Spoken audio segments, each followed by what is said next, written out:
Bismillahirrahmanirrahim. Assalamualaikum warahmatullahi wabarakatuh.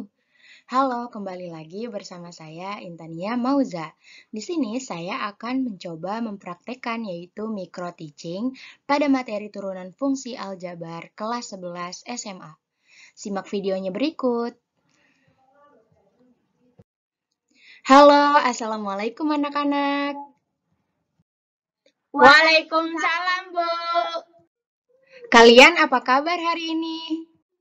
Alhamdulillah, luar biasa. Tetap semangat. Allahu Akbar. Alhamdulillah, sepertinya kalian semangat banget nih untuk mengikuti pembelajaran matematika pada hari ini. Iya dong, Bu. Harus semangat belajarnya. Baik anak-anak, sebelum memulai pembelajaran, alangkah lebih baiknya kita awali dengan berdoa bersama terlebih dahulu, agar apa yang kita pelajari hari ini bisa bermanfaat untuk kita dan bisa kalian pahami dengan baik. Berdoa dipimpin oleh ketua kelas. Kepada Rifki dipersilakan. Sebelum memulai pembelajaran, kita berdoa terlebih dahulu. Berdoa dimulai. Berdoa selesai. Oke anak-anak, siapa di sini yang masih ingat tentang materi limit fungsi? Silakan acungkan tangannya. Saya masih ingat, Bu. Limit menyatakan bahwa suatu fungsi f(x) akan mendekati suatu nilai tertentu jika x mendekati nilai tertentu. Saya izin menambahkan, Bu, untuk mengerjakan limit fungsi aljabar terdapat 3 metode, yaitu yang pertama metode substitusi, yang kedua metode perkalian dengan akar sekawan, dan yang ketiga yaitu metode pemfaktoran. Oke, bagus sekali. Terima kasih yang sudah menjawab. Nah, kenapa ditanyakan mengenai limit fungsi aljabar? Karena ini ada kaitannya dengan materi yang akan kita pelajari, yaitu kita akan menemukan konsep turunan fungsi aljabar, di mana turunan fungsi aljabar yaitu merupakan suatu limit fungsi. Nah, untuk lebih jelasnya, nanti kalian perhatikan pada pembelajaran hari ini agar kalian dapat memahaminya dengan baik. Oke, sebelum kita masuk ke pembelajaran pada hari ini, silakan ditonton video motivasi dari Bu. Durasinya tidak panjang, hanya 30 detik, tapi insya Allah bermakna untuk kalian.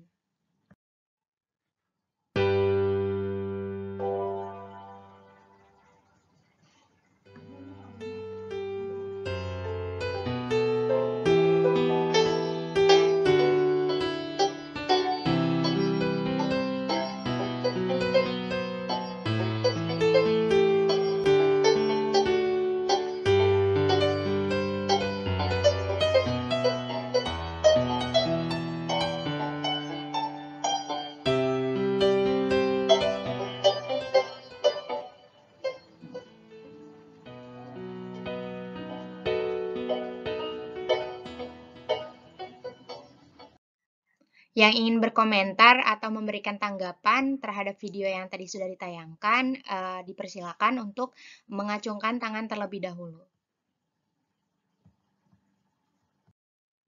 Menurut saya, video tersebut mengandung pesan bahwa kita tidak boleh gampang menyerah sebelum mencapai keberhasilan.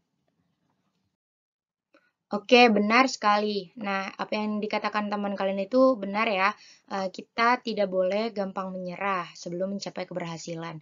Nah, ada kaitannya nih dengan pembelajaran matematika. Biasanya kalian ini merasa soalnya sulit lah atau kurang semangat dan ketemu matematika males, membosankan atau sulit dan yang lain sebagainya. Nah, kalian tidak boleh seperti itu, tapi kalian harus semangat dalam menyelesaikan suatu masalah gitu, khususnya dalam matematika. Nah, ketika kalian menemukan soal yang sangat sulit, maka kalian jadikan itu sebuah tantangan. Ketika kalian gagal, maka kalian coba lagi, coba lagi, coba lagi. Karena jika kalian ketika gagal kalian menyerah, maka itu adalah merupakan kesalahan yang sangat besar. Nah, maka ketika kalian gagal, alangkah baiknya kalian coba terus-menerus. Nah, begitupun pada pembelajaran matematika dan kehidupan nyata yang lainnya ketika kalian dihadapkan pada suatu persoalan atau masalah. Setelah ditayangkan video yang tadi, diharapkan kalian bisa meningkatkan semangat belajar kalian, khususnya dalam pembelajaran matematika pada hari ini. Nah, selanjutnya Ibu akan menyampaikan tujuan pembelajaran pada hari ini. Yang pertama yaitu menemukan konsep turunan fungsi sebagai limit fungsi. Kemudian yang kedua, menemukan sifat-sifat turunan suatu fungsi berdasarkan konsep limit fungsi. Dan yang ketiga yaitu menentukan turunan fungsi aljabar menggunakan definisi atau sifat-sifat turunan fungsi. Selanjutnya, Ibu akan menayangkan video kembali yaitu mengenai manfaat turunan fungsi aljabar. Silakan diperhatikan baik-baik. Turunan dalam kehidupan sehari-hari. Ada apa aja sih? Sama. Ada menentukan nilai maksimum dan minimum. Dilihat dalam gambar, titik A merupakan nilai maksimum dan titik B merupakan nilai minimum. Selanjutnya, menentukan kecepatan dan percepatan. Biasanya digunakan dalam penelitian ilmu fisika, kecepatan pada kegiatan lempar benih, lempar cakram, menembak, dan lain-lain. Terus, yang ketiga, Garis ukur pengukurnya. Dan di sini ada garis bumi sama dengan fx. Bisa disinggung oleh disinggung, titik disinggungnya sama ya. yang keempat, ada quick count. Biasanya quick count ini digunakan pada saat pemilu. Dan yang terakhir, untuk menentukan laju pesawat. Pesawat akan mengikuti navigasi dari tower yang berada di bandara. Setiap laju pesawat akan terdeteksi pada navigasi, sehingga laju pesawat tidak salah arah dan percepatannya sesuai dengan panduan dari tower. Wah, informasi yang diberikan sangat banyak. Saya jadi penasaran gimana ya konsep mencari turunan fungsi aljabar. Oke anak-anak, sekarang kalian duduknya berkelompok. Satu kelompok terdiri dari 4 orang, yaitu sesuai dengan pembagian kelompok pada pertemuan sebelumnya. Sebelumnya, Ibu akan membagikan LKS terlebih dahulu. Setiap satu kelompok, satu LKS. Jangan lupa diberi nama dengan lengkap agar tidak tertukar dengan milik teman kalian. Sekarang coba kalian perhatikan pada LKS, perhatikan gambar ini. Adakah yang tahu ini gambar apa ya? Gambar itu adalah orang sedang bermain ski. Ya, benar. Pada gambar tersebut, seseorang sedang bermain ski meluncur kencang di permukaan bukit es. Dia meluncur turun, kemudian naik mengikuti lekukan permukaan es, sehingga di suatu saat dia melayang ke udara dan turun kembali ke permukaan. Sekarang kalian coba perhatikan LKS-nya berdasarkan permasalahan di atas. Secara analitik, kita dapat mengasumsikan bukit es, pemain ski, dan papan ski. Nah, untuk pilihannya itu ada di sebelah kanan. Untuk perwakilan kelompok yang berani, silakan acungkan tangan untuk menyebutkan asumsi atau pilihan yang sesuai atau tepat. Saya Bu, bukit es sebagai kurva, pemain ski sebagai garis yang tegak lurus dengan papan ski. Papan ski sebagai garis yang tegak lurus. Ya, benar sekali. Kita asumsikan bahwa tadi adalah bukit es yaitu sebagai kurva, kemudian pemain ski adalah garis yang tegak lurus. Nah, kita katakan sebagai garis normal. Kemudian tadi papan ski yaitu garis yang tegak lurus dengan pemain ski atau di sini kita katakan sebagai garis singgung.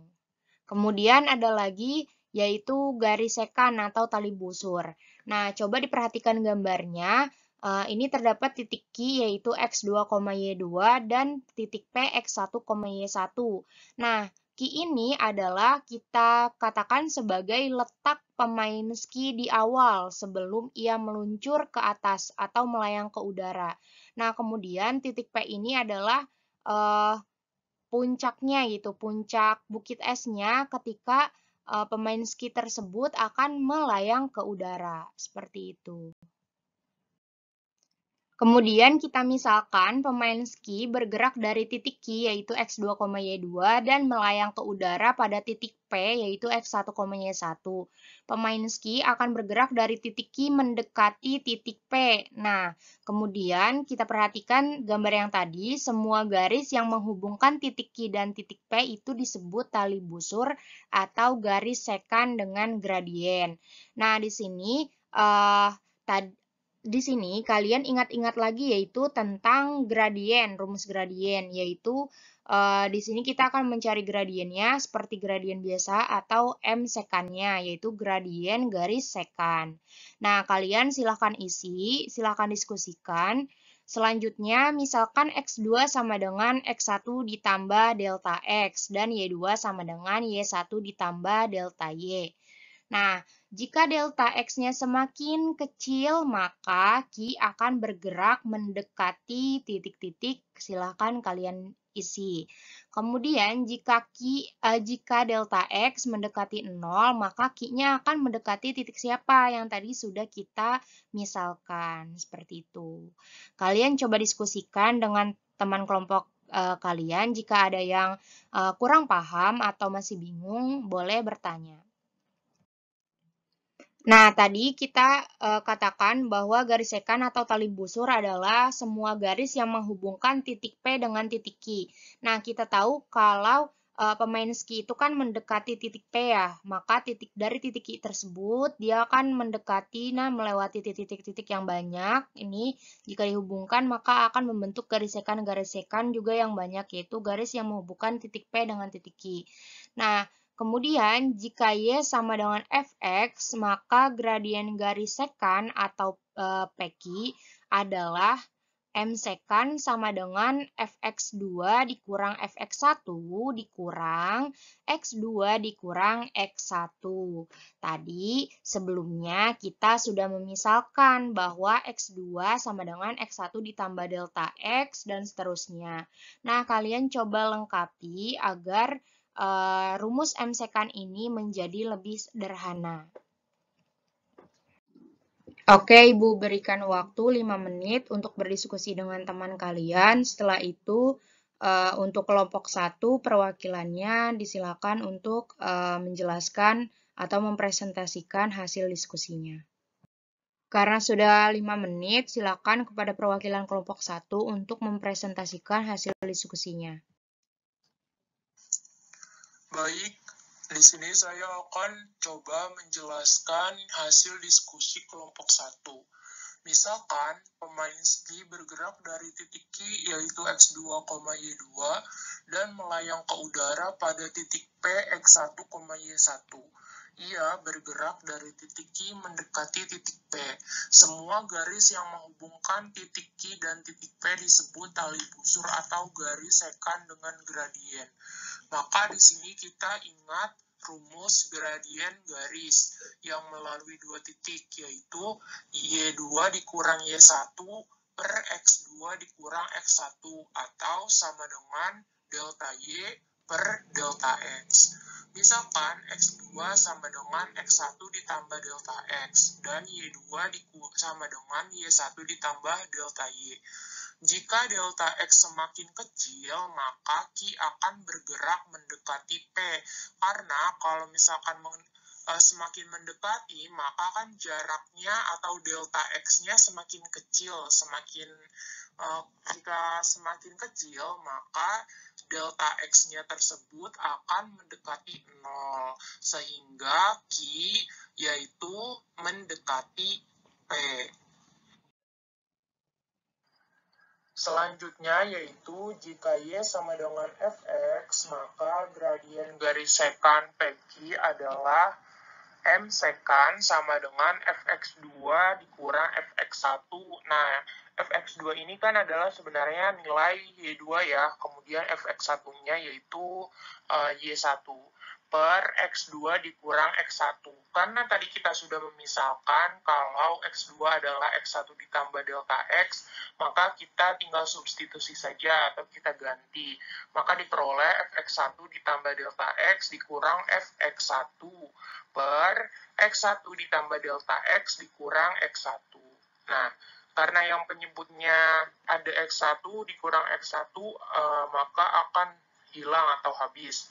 Maka diperoleh hasil akhirnya yaitu gradien garis PQ atau garis sekan PQ sama dengan Fx1 ditambah delta X dikurang Fx1 per delta X.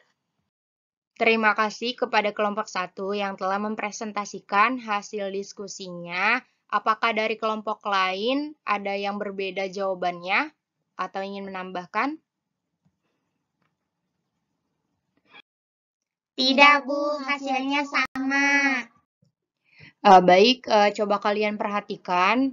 Nah, di sini misalkan f atau fungsi yang memetakan R ke R adalah fungsi kontinu dan titik P X1, Y1 dan Q yaitu X1 ditambah delta X, Y1 ditambah delta Y pada kurva F.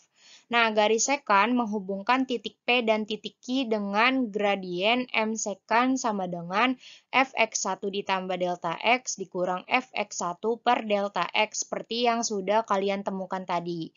Nah, coba kita amati kembali gambar di atas. Nah, tadi kan sudah disebutkan juga oleh teman kalian bahwa titik Q mendekati titik P. Kalau titik Q mendekati titik P, kita geser-geser titik Q-nya sampai mendekati P, maka delta X-nya atau jarak X-nya nih ya, jarak X-nya yaitu akan mendekati 0, sehingga diperoleh garis singgung di titik P dengan gradien, yaitu gradien persamaan garis singgung sama dengan kita bisa notasikan sebagai limit, karena kan ini nilainya mendekati suatu nilai dengan delta X-nya yaitu mendekati 0. Nah, limit delta X mendekati 0, kemudian dari fungsi Fx1 ditambah delta X dikurang Fx1 per delta X. Nah, dengan syarat jika limitnya ada. Nah, selanjutnya coba kalian perhatikan kembali gambar 7.3. Nah, tadi kita sudah memisalkan X2 sama dengan X1 ditambah delta X dan Y2 sama dengan Y1 ditambah delta Y. Nah, kemudian titik Q akan bergerak mendekati titik P untuk delta X-nya semakin kecil. Sedemikian, gradien garis singgung di titik P disebut turunan fungsi pada titik P. Nah, maka yang sudah tadi kalian dapatkan, yaitu merupakan turunan fungsi. Nah, maka M tangen sama dengan F aksen X1 limit delta X menuju 0, Fx1 ditambah delta X dikurang Fx1 per delta X dengan syarat limitnya ada. Nah, selanjutnya jika F kontinu pada titik P dapat berada di sepanjang kurva sehingga turunan suatu fungsi pada setiap X dalam daerah asal adalah kita bisa notasikan sebagai F aksen X sama dengan limit delta X menuju 0, Fx ditambah delta X dikurang Fx per delta X. Nah, kita hanya mengganti ini saja X-nya ya. X1-nya kita ganti dengan X. Nah, ini anggap saja X awalnya ya, atau kita generalisasi menjadi X saja, bukan X1. Nah, selanjutnya yaitu untuk turunan fungsi, kita bisa menuliskannya dengan notasi Newton atau Leibniz. Nah, untuk notasi Newton yaitu bisa kita gunakan F aksen X atau Y aksen, yaitu turunan pertama fungsinya. Nah, yang kedua turunan Leibniz yaitu dfx per dx atau dy per dx, yaitu sebagai turunan fungsi, turunan pertama fungsinya. Nah, yang akan kita gunakan notasinya yaitu notasi yang pertama yaitu notasinya Newton. Notasi Newton, yaitu F aksen X atau Y aksen. Oke anak-anak, sampai sini apakah ada yang ingin bertanya? Atau masih bingung? Dipersilakan untuk bertanya. Tidak, Bu, cukup jelas.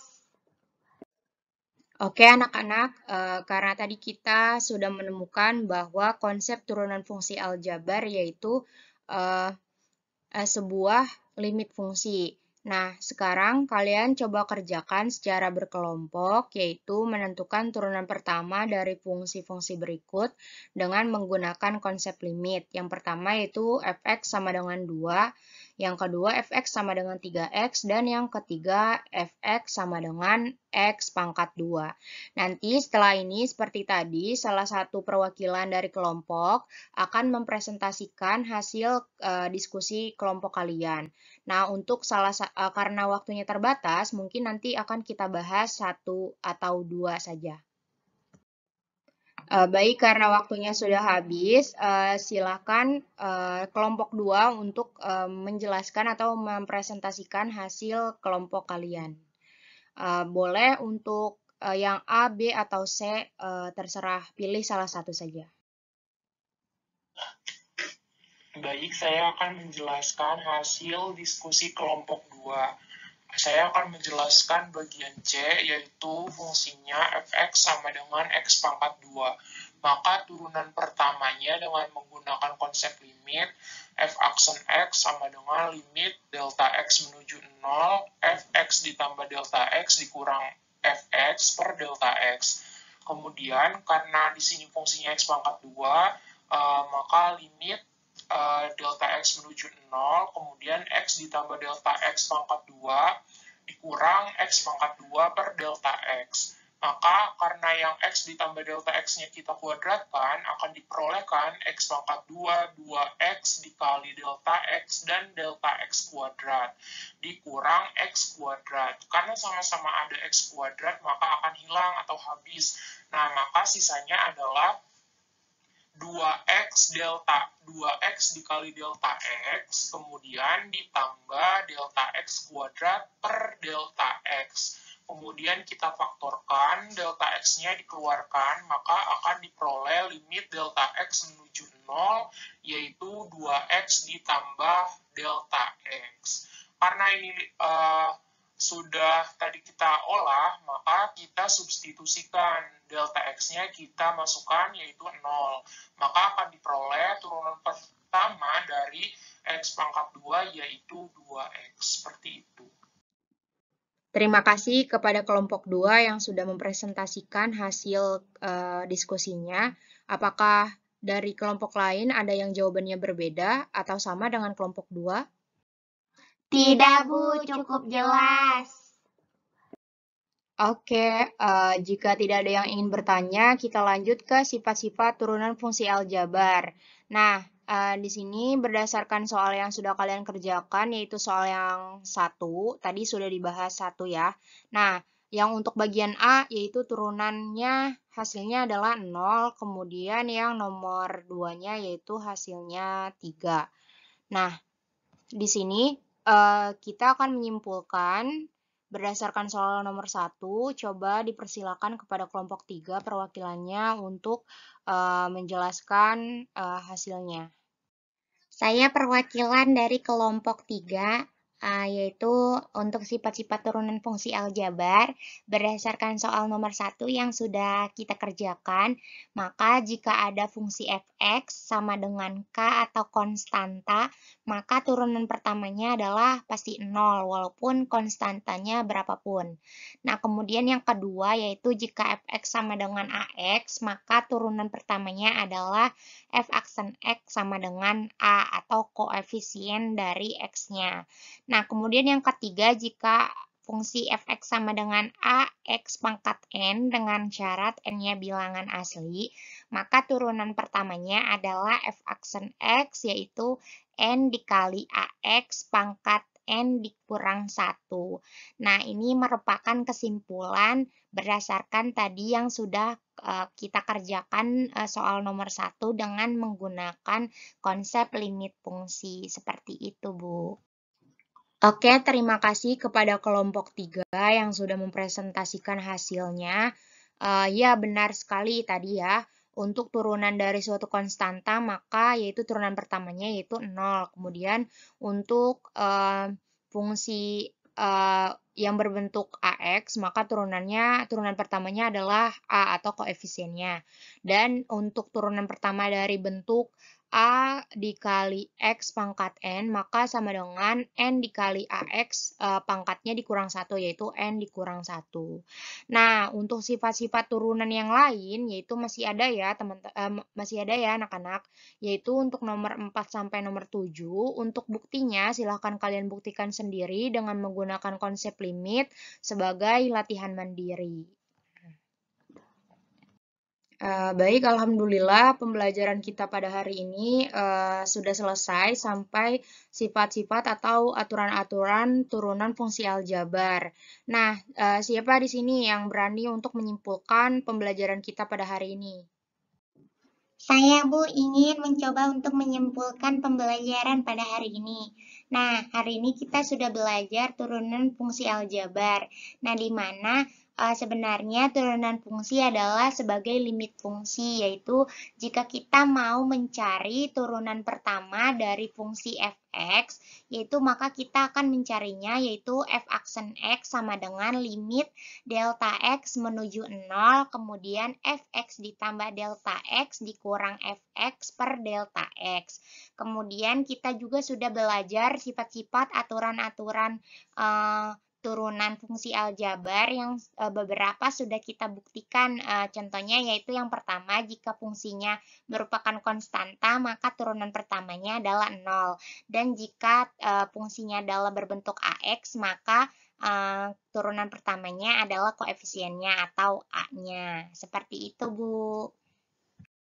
Bagus, benar sekali apa yang sudah disimpulkan oleh teman kalian. Ya, jadi hari ini kita sudah belajar konsep turunan fungsi aljabar dan sifat-sifatnya atau aturan-aturannya. Nah, untuk pertemuan selanjutnya kalian silahkan pelajari tentang aplikasi turunan ya.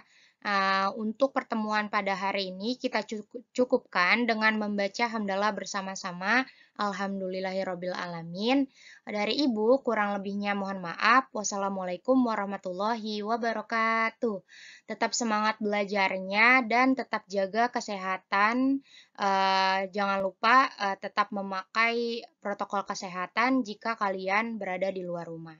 Terima kasih.